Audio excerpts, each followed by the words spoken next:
Salam olsun izleyen herkese. Deməli, çox suallar verilirdi ki, abonun altından hansı qruntovka vurulmaq məsləhətdir? Mən özüm həmişə abo kleyindən istifadə edəmişəm, amma bir çoxları deyirdi ki, binder mütləq vurulmalıdır. İstədim bunu belə yer düzəltmişəm, 3 hissəli eksperiment edeyim ki, görək hansı daha yaxşıdır. Bu birinci hissəyə abo kleyi vuracağım, ikinci hissəyə, yəni qruntovka kimi, ikinci hissəyə yerli bindirlərdən birini vuracağım, üçüncü hissəyə isə tüfengrut vuracağım. Qeyd edeyim ki, bizim yerli bindirlərdə qeyd olunmur ki, abonun altından istifadə etmək olar, amma tüfengrutda yazılır ki, olar. Mənim özümə də maraqlıdır ki, həqiqətən olar ya olmaz. Deməli, bu durğalıcan çabuk ilə birinci siyahını vurduq.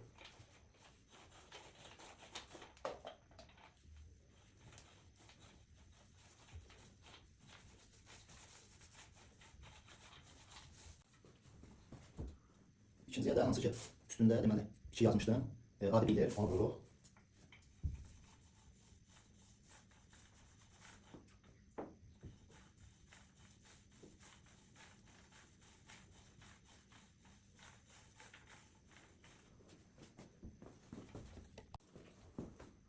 Üçüncüyə isə üstünə 3 qeyd edədiyim qabdakı tüfengrut vururuq.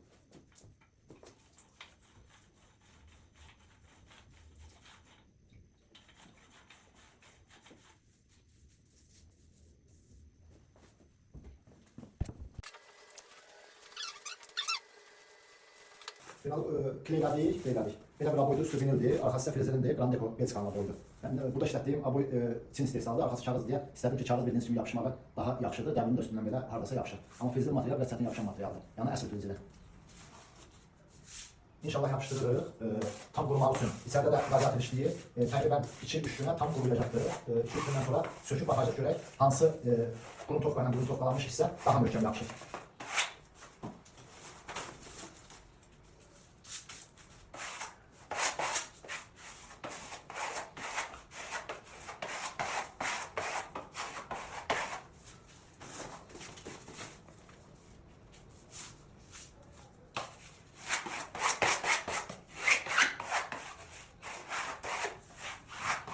Çok hazır.